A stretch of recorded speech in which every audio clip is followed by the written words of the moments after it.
Welcome everyone to Knowing Your Medical Maestros Beyond the White Coat. We are your hosts, Carol and Zippy, and this is the part where we are going beyond the coat, the white coat. So we've had an exciting guest, Dr. Karuri, and I don't know, kwa nickname unaitangwa nani? Ama tukuite Bladedoc. Yeah, Bladedoc is a name that was given by my biker friends. Amazing. Oh, biker friends. So I think as we start, we wanted to find out Ijina Bladedoc ilitoka. Both of us had very interesting ideas of where it came from. I will also be very curious before I spoil the show. What do you think? Okay, I'll give you a hint. Yeah. Bladedoc is a construct of two words. Okay. Blade and doc. Yeah. Okay. The first thing that came to mind was, you see these people who do speed skating? That sole of the shoe, that blade, I don't know why that came to my mind, but I know that's not it. What about you, Carol? What was the idea? My first thing is movie. Wesley Snipes. Oh, Blade. that's one of my favorite movies. Yes. Yeah. That's where it came That's from. better.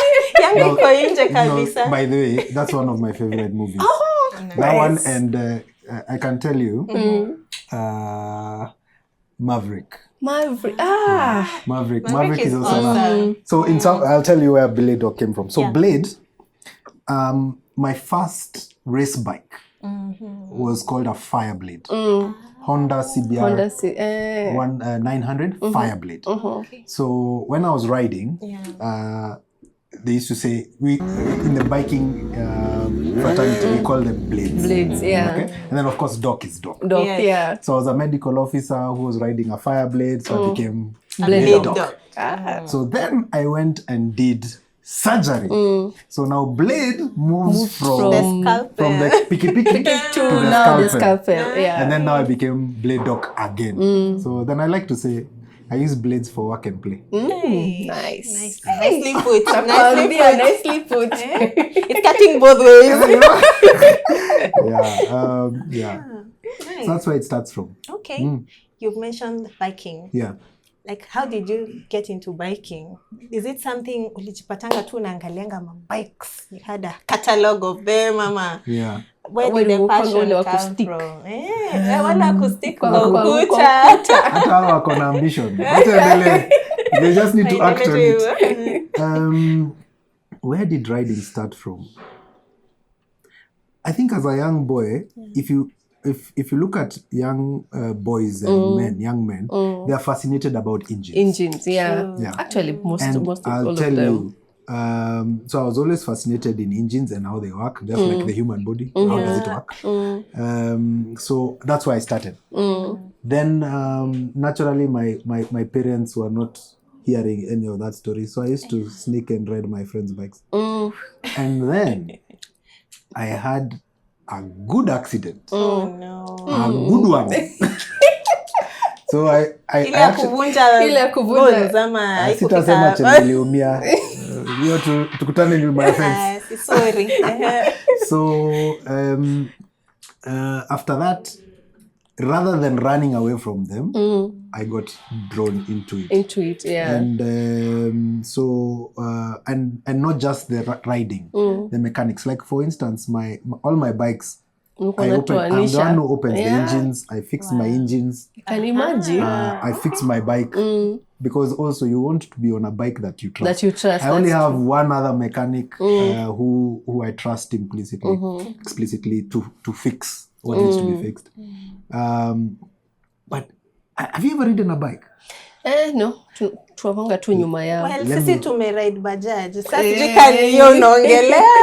After this, naweza kupatia. By the way, my bike is here in the hospital. No, we'll take actually a photo there. Yeah, so I'll show you the bike. So I'm telling you, when you're riding a bike, it's like you're flying. It's the only activity that use all your senses. Wow. You use your eyes, you use your smell. You can feel the temperature of the environment changing. You can feel the wind. Yeah. And let me tell you, it's like you're, and it's also like you're flying an aircraft, like a fighter plane. Unajua ulianzia huko. Ulikuwa super pilot. I'll come back to I know. Yeah, so Find a way to you. Yeah, so it's but then also my competitive side wanted me to race. So I really racing. focusing on it. Yeah. I've gone to different tracks in the UK, in South Africa to race. Wow. Done pretty well. And then now obviously the same passion of training. I've trained young riders. My mini moto class where I was training the kids was now one of the fastest racers. I started training him with my daughter when they were 9. It's called Jeremy. Right now he's fast. I can't wait for the day he'll beat me. But it's not fast. It's coming soon. The last race we were doing, he just had a technical fault. But racing is racing. But he's really good. But where do you train? We race at a racetrack in Athi River called Whistling Morang. Oh, Whistling Morang. So if you come there on a Saturday, you'll find us there. It's a hobby where you shouldn't don't keep receipts. I know that's the other thing I think wanted to find out, because you have that hobby. How do you nurture it? I know it takes. Yeah, it takes time. It takes time. It takes commitment. It takes money to do. So obviously, you also have to balance off with. You also balance off with other things that you do, so that you can be able to do that and do it in a safe and enjoyable environment. manner. So, in all this, you've won cups, medals. Yes. Hauna wanasemanga for every sporty person anakuanga na kimark ya kila mali ameangukia. Uko nazo?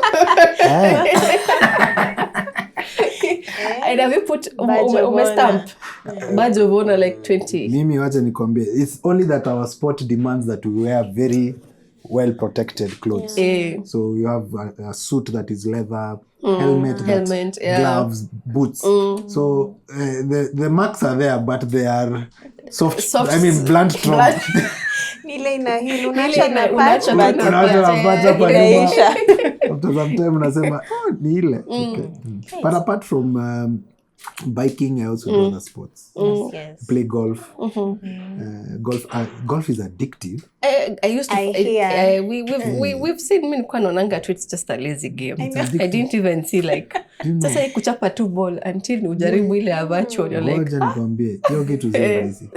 Na ukiona mwanaume ameamka kitandani 6 o'clock ameacha nani kwenda gonga kampira kawaida smoke ball. It is addictive.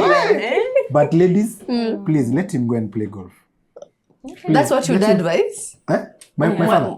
You'd advise? Yes. Let them go I was play. introduced to the game by my father. He's 84 years old. He's called the Don. He's 84. He has 10 hole-in-ones. What? Mi hata sina moja. Na bado ananikroga. That's amazing. So I'm introducing my daughter to golf also. Because it's also a nice place. It's also a nice to network as well.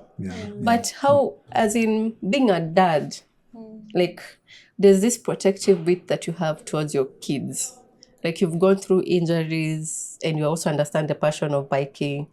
How did you feel like just letting kwanza hata si chali ni deo kuwacha tu a bike, as in how did you fight that battle of protectiveness and ngoja we learn to track umie kidogo you'll be fine? Acha nikwambie, if you love your daughters as men, as fathers, encourage them to do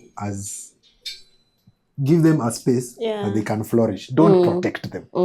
Don't overprotect them. Let them. And then I always say children go through different stages. 0 to 7 years ni kama ile age ya kiboko, discipline. Discipline, Unakoroga chapa kwa mwiko. And then if you beat a child who is more than 7 years old, You are late. now you're late. Umechelewa, Yeah. that's So true. after 7 to about 13, 12, 14, 13, yeah. that is now the age of training. Yeah. Now there is where you And train. molding. You then from about 13 for ladies it's sooner. For boys it's a bit later. That age over there, 13 to about 19, is coaching. And then after that, you're friends. You're an adult. Yeah. You're friends. Yeah. Because if you try to befriend a 7-year-old, you're potent. Umepotea, that's true. And no, but honestly, Zippy, this is where mothers need to understand that I am not disciplining my daughter because I don't love I don't her. want. Namnyima. It's called tough love. Tough love, yeah. It's called tough love for a reason. So over there, you. So now I was just getting to the point that at the age of training and coaching, that's where a lot of interactions with and us as fathers, we can be present without being present. True. I understand. Do you get what I'm saying? Well. You get? There's a time I used to come home and I just sit. Kuna mtu amesema kitu. Watu watafanya what they want to do. People just know what they need to do. Yes. And acha nikwambie, kama mwanaume, ukiingia kwa nyumba useme I'm the man here. Umeanguka. Umeenda. Yeah, it is felt and sensed. It's not said. But but how do you nitasemaje unalanaje yo that art, because I know some want to paste that mimi ni mwanaume kwa hii nyumba. Wengine tu baadaye anaingia tu mtoto. I remember when we were in high school, like unataka at high school campo at you want to party. Ukilala tu hivi kuona sura ya babako unaamka. Unaanza kusoma. And this guy is like miles and miles away. You're in campus, you're supposed to enjoy your life, but even when you were in Primo, like we never used to stay together, like he was working away. But Friday too, unaona vitabu zishaflipiwa, umefanya homework, yet your dad has not been there. So how is it something nurtured ama ni nini? Some it's nurtured, some it's acquired. Depending on who mentored you, I think it's passed on. And it's not those things, wacha nikukalishe, nikufunze how to be an authority. You absorb it. For me, I think I just picked it up from my dad. From your dad, yeah. I think very most. Close. We're very close. So his approach to dealing with us is one that I've taken. Yeah. But I can assure you that you can learn it kama ujapata. You can. And for the ladies, don't compete with your husbands. Yeah, it's a whole different space. Don't compete. And one other thing, never ask your children what they want to do when they grow up. Okay, that's a new one. Yeah. Why? Elaborate. Because they take that as a question that reflects your intentions for them. Ask them, what problems do you see in the world? And then how do you propose to solve them? Fix them? Because if someone says, I can see dirty water, you can be a water engineer, you can be a doctor, you can be an environmentalist, and all those things are addressing a problem. That's true. As opposed to saying ati mimi nataka kuwa daktari. What? Wewe wacha tu kwanza, mimi nataka kuwa wanaitanga programmer. Yeah, like wow. That's nice. So it's a good approach. It's a very for good soon approach. to be mothers. Soon to be mothers. I like it. So I like the angle of what problems can you solve. And I know from digging, you have solved several problems using the passion that you have. Do you want to mention a little bit of those things that you've done? Like I know Bladedoc. And those are the organizations that you are the founder and you're working with. Yeah. Maybe you can touch on those as well. Yeah. Thank you. So, as you can see, there are very many hats Yes. that we've put on over a period of time. So, the objective was to bring all these things you're passionate about into some SIM offer. So I set up an organization called Bladedoc Network. So Bladedoc Network and Bladedoc Foundation are organizations that champion those passions. All right, by unifying people, unity, and getting the best of others so that you can build. So one of the projects that Bladedoc Network is undertaking is called Rising Stars Africa. So Rising Stars Africa is a system that empowers people and transforms communities. And there are different arms. There's a border one.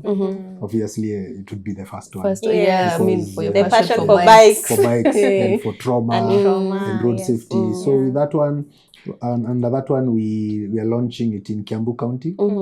It seeks to push road safety, helmet wearing sensitization. That is really needed. First on scene emergency response training.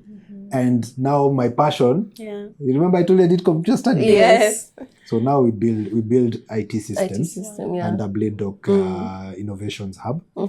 And that system transforms the border community or the groups into digitized platforms. So it's a welfare system that allows you to, they meet chamas. Yes. So this is the same thing. The same thing, but it's all on their phone. So they're able to save money. They're able to aggregate their funds for projects. And disburse their funds, take loans from each other. Everything is there. So, and that's for borders. Can imagine I also did it for golf. So I did it for caddies. We have Modaiga Golf Club, Sigona Golf Club, Kiambu is coming on board. So, because caddies are also in that ecosystem. And I want to challenge you, if you have a chama that, girls chama, you can use the same system. It's called RSA community. So you just need to be the three of you who would be officials. We register an account. It's integrated with a large bank, KCB bank in this country. And there are a few other banks that are coming on board. It will allow you to see your own savings and the savings of the group. Can you imagine that? Real time. That's real time. Lovely. So, and then you can now plan as a group certain projects. And it will be able to, manage for you and disburse for you. So, quick question. So, to join this network, me as, let's say me, Zippy, and a third person or 4 or 5 of us, is there an incentive we have to pay to join? Am I free? And now in that group, okay, we're all not financially equipped to know how to handle money and how to channel our money to bigger projects. Do you have like an advisory board where they can be able to advise us on, yes, we have 250,000 shillings saved, but we want to put into a project. As in, which project would you want us to do? Or based on our passion, maybe let's say we want to do a Greek. And in agriculture, tunataka tu kufanya chicken farming. Do you have people that can advise us? Yes. And then now we see how we can grow this to 50 to 10 million. Absolutely.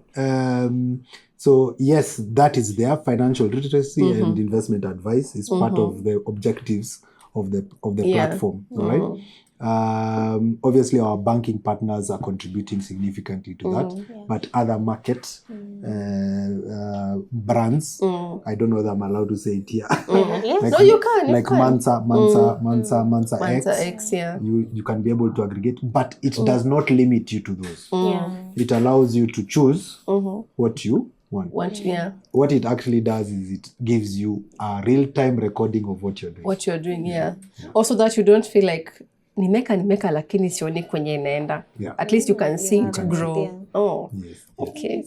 You said that's one arm, the boda. Yes. Then there's a golf. So there's caddies, then there's communities. Communities is for chamas, women's groups. even family groups. Family you know, yeah, WhatsApp hiyo ya kuchanga kidogo. You know, pale tunatumia wa cousin mchango ya sijui birthday ya nani. Alafu mnaandika hapo kwa WhatsApp. Unaona Kalis inakwambia read more. Una click read more, unatafuta jina yako. Read more. Alafu hapo katikati unaona nilitoa 1000 na imeandikwa 300. Lakini sasa because you're embarrassed, you don't want to ask. Unataka kutoboa auntie yako. I know. Plus ni kuprotect to family. Una protect integrity na relationship. System, if you're in a family group, you're all members of the group. And every mchango it shows. It doesn't aiendi kwa mtu inaenda straight to bank account. So tabulates. It tabulates and generates for you the report. So you see, the idea was, instead of coming to meet on every Friday, why don't you just do your contribution on M-Pesa and it generates for you a report. Na wewe again in families unashinda ukiniomba unaniomba 2,000 pesa inatoka hapo 2,000. The system allows you to take a loan from your other cousin. And then una refund period ni? No, see, you're borrowing from ni venye mnaamua na kwa familia. Yes, yani guarantee. Yani guarantee wako, guarantor. So, yes, ameweka pesa. Kwa hivyo ana guarantor that you will pay back. So it's just like a small kachama. It's just a small circle. We've digitized table banking. Actually, we've digitized table banking. I did a research on table banking in Campo. Interesting. So the other one is alumni. Alumni schools. These chamas that want to do something for their school. Aggregating people again. You remember empowering people, transforming communities. Yes.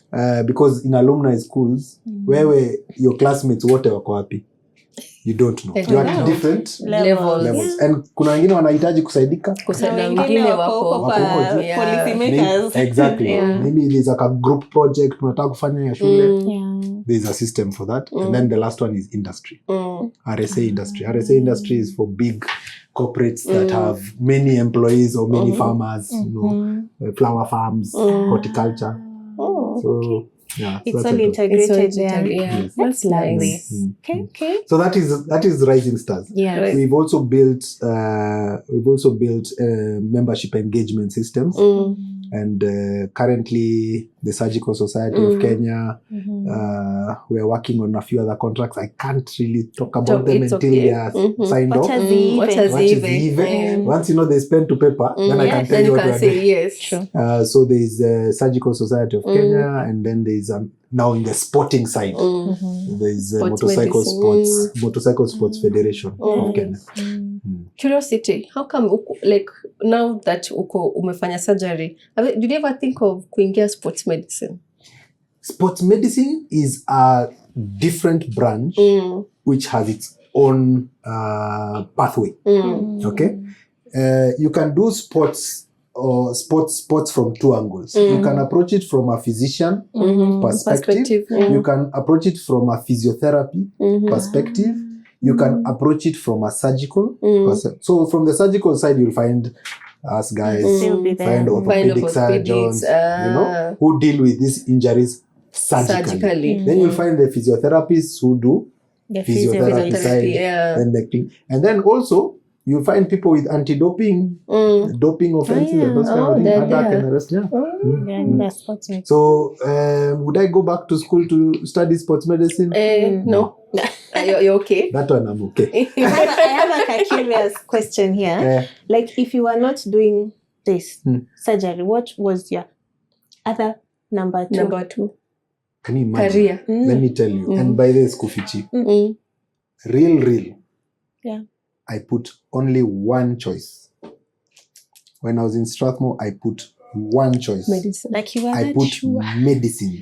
Yani yako ilikuwa ni sure bet. Hakuna hata nilisema hapa unakufia nayo.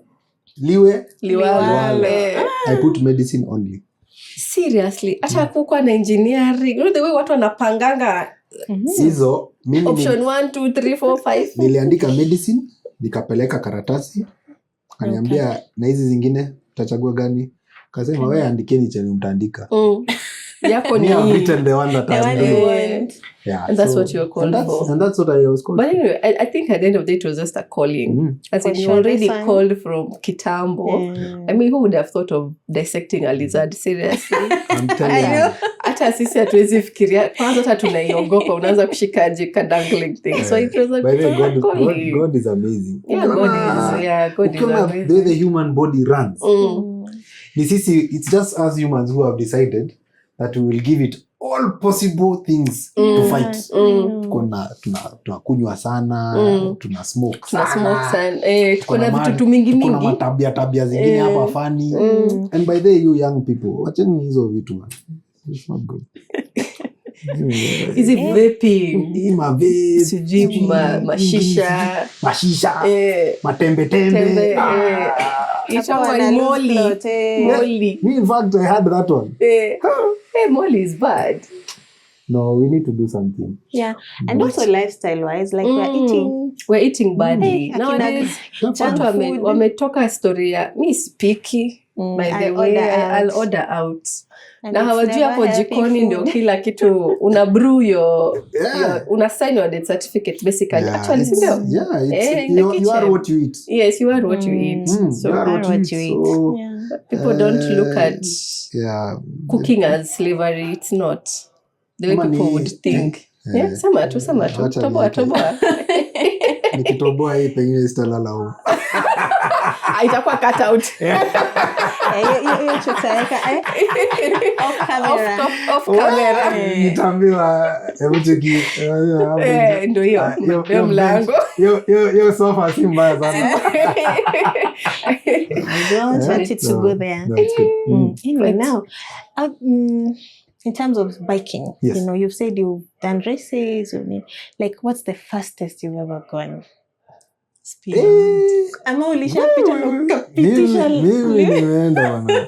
Speed of and the farthest actually. Yeah. So if I was to break this down, there are different disciplines in riding. You have adventure riding, which is leisure you have road riding, which is on tarmac. Adventure is usually off-road. And then you have sporting, which is you'd have motocross, enduro, you can have raid. All those are now for competition. Superbike, all right? So I was doing superbike. So superbike is racing fast on tarmac. Na ile ya kuswing. Magoti inaenda paka chini. I've seen that on Nandi Hills. You're like, na hizo tu meanders. Hiyo ndo tamu. Hiyo ya Nandi Hills. Hiyo ukislip umeingia kwa una slip unaenda wapi? Kwa hiyo valley hapo chini. No, just go. That's how you feel like you're in a fighter plane. Sasa kama kwa gari unatetemeka karibu jishike. Sasa bike. Yeah. So anyway, so now so the one you're talking about is drag racing. Drag racing is a straight line and you go as fast as you can over a short period. So there's also what we call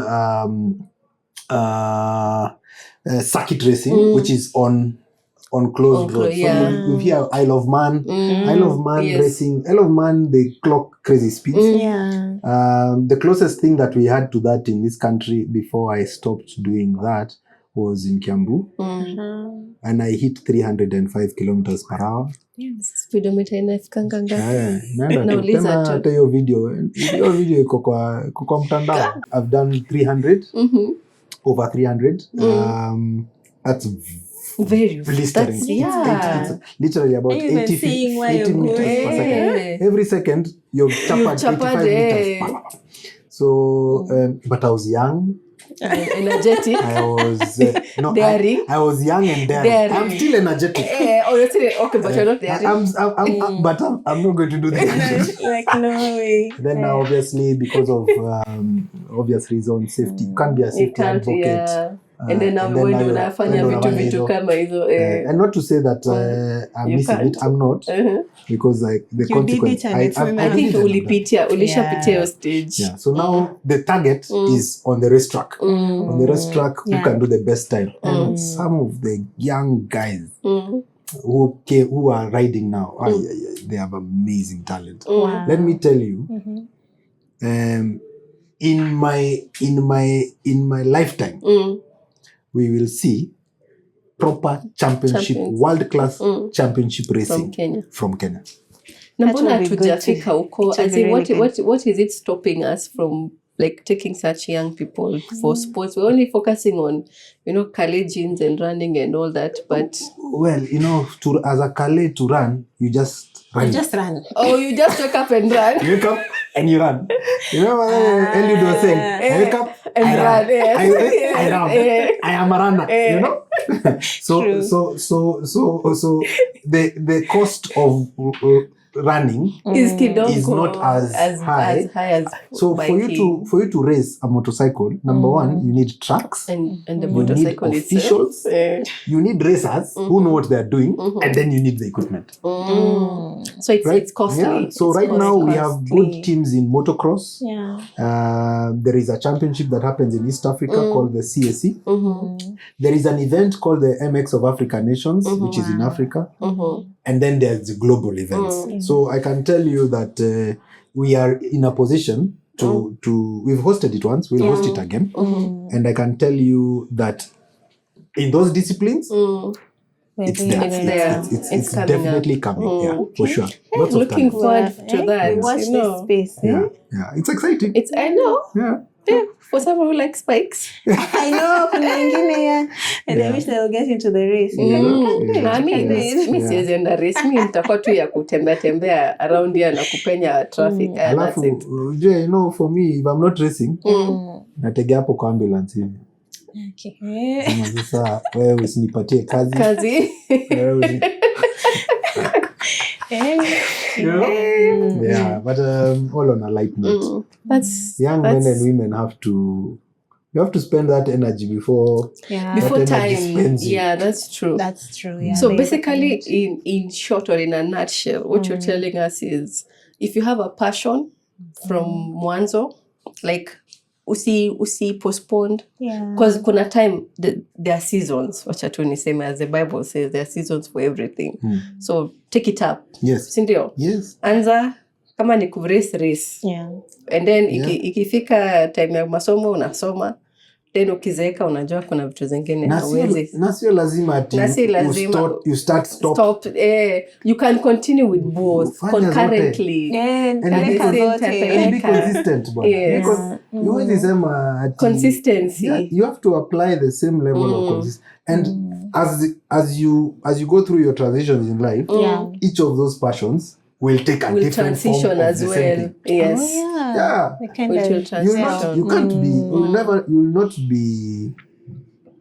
You'll not be the same person on a bike when you're 25 and when you're 75. That's true. That's true. So you have to transition. Amazing. And then look for opportunities. I always say, if you find something that you love doing, Do it and with then you get passion. somebody to pay you to do it. Fanya.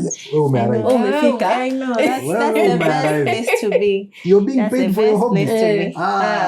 Uko tu sawa. What else do you want? What else?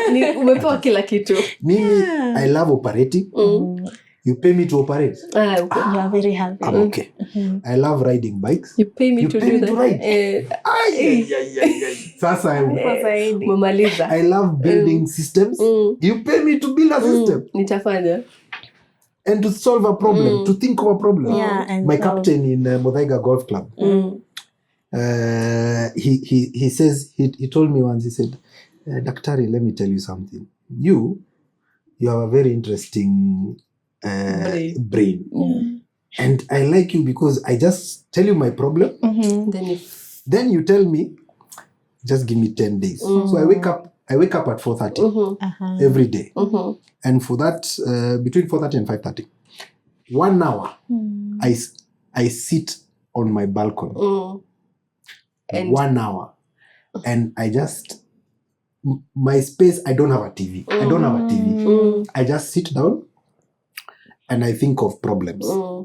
So ile ni ulikuwa mambo unaanza kufikiria how to solve. I think by the time 6:30, 6:45 is coming, I am so tired because you're thinking. Because my brain has been doing gymnastics. Yes. And then from there I have to go back to bed and I sleep for 30 30 to 35, 40 minutes, maybe 1 hour. And if you come to my creative hub, my office is down the road.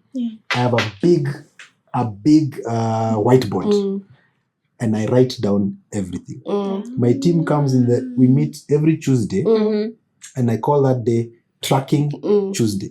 So the team knows if Doc is coming, where are we? Yes. Where are we? And they are like, everybody's excited because if there was a problem we had last Tuesday, by the time we are coming, it should have been solved. It should have been crystallized. Imefika mahali, and we are somewhere. So, like what you saw me doing before we started this interview. That's the product of those things. We used to have such a boss as well. Used to like putting. That's impressive. Yeah. Those are geniuses. And you know, when you put things down on paper or on whiteboard, you think about them. Yeah. If you can describe a problem, it's half done. That's true. Okay. Yeah. I have a few questions here to Nazita. Quick fire questions. Quick fire. Okay. Very easy. Skia kama, do you prefer coffee or tea? Coffee. Early bird or night owl? I think early bird. No. Actually, you're not an early bird. How now? Actually, I am actually a night owl. Night owl? Yes. Nice. I am a night owl. I function at night. But the creative time, it's still at night. Yes. Yeah. But if you tell me at tuamke so you see 4 o'clock is still night. It's still and I have to sleep again and then wake up now for the rest of all. Yes. So night owl. I also function well at night. Yeah, me night. I'm bad at in the morning without coffee. I'm those ones. Need coffee and then we start the day. And then I take 1 meal a day. Oh nice. Ndo maana hii mwili imewekwa. Viewers, mumesikia. A skill you wish you had. I wish I could play an instrument. Which one? Which specific one? Okay, I have the coordination of guitar? No. Violin? Drum. I wish I could play the drums. I wish I could play a violin. I wish I could dance. I wish I could like dance. You have two-legged, two left feet. Three. I wish I could like dance. Like my daughter, she dances effortlessly. She's really good. All of them dancing and music. I see it's inclined to music. So I think the way my brain works is so STEM. It's so STEM related. The arts are not at all there. And in fact, even when there's an artistic something, I break it down into mathematics. Unatafuta tu STEM mali. Natafuta pali STEM itaingia hapa. So if you tell me to drum, I say okay. Drum. Unaanza kutafuta. Analyze. Interesting. Okay. One word your friends would use to describe you. Magic. Oh. Nice. That's nice. What's one question you wish people would ask you, but they rarely do? I wish they could ask me, but I rarely do. But they rarely do. How are you really? Our viewers will know why you are saying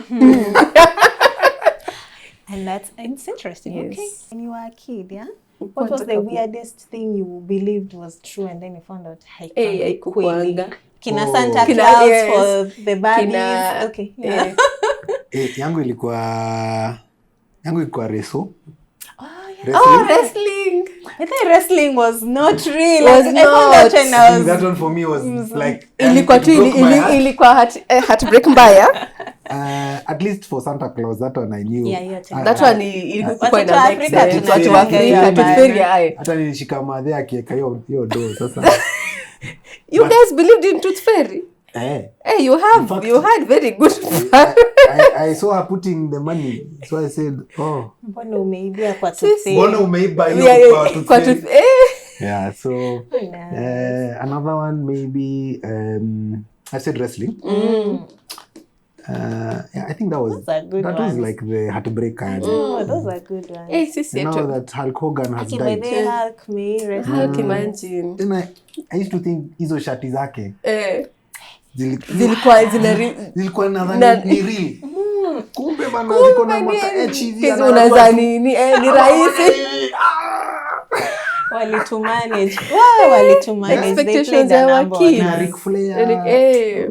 This short guy alikuanga na mask. What was his name? Maestro. In Grimm. Mysterio. Rey Mysterio.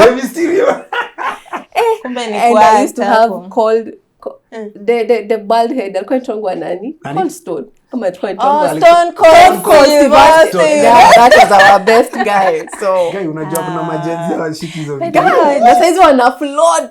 It's okay. You will learn. Na nini kina Undertaker? No, there's this one that we used to watch when we were kids. What was it called?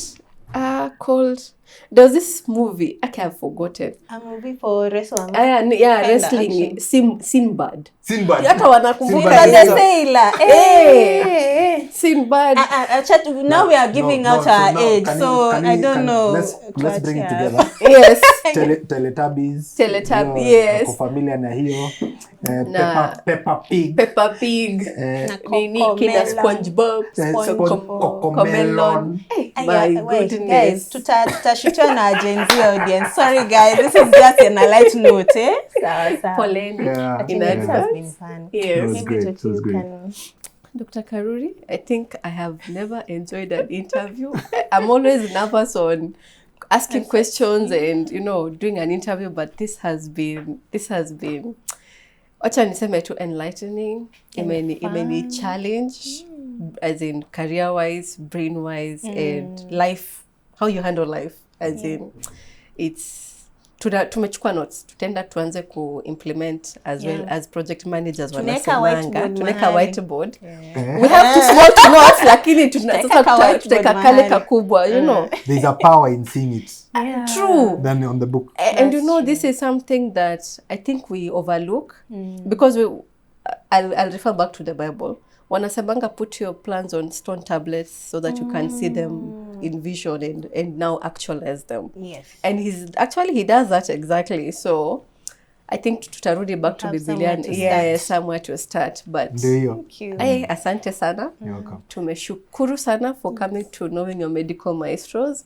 I think most of our viewers don't know that we actually, this, if I would say again, we want people to know that it's not just stethoscope na lab coat. Kukata watu na nini. There's more to medicine that meets the eye, and we're happy that we can do this and kuelimisha pia. So thank you so much. It's been a pleasure. So to our viewers, thank you for joining us on Knowing Your Medical Maestros Beyond the White Coat. Please follow us on our social media handles, Facebook and Instagram. And please hit the subscribe button on our YouTube. Until then, keep it locked and we'll see you on the next episodes. Bye-bye. Bye.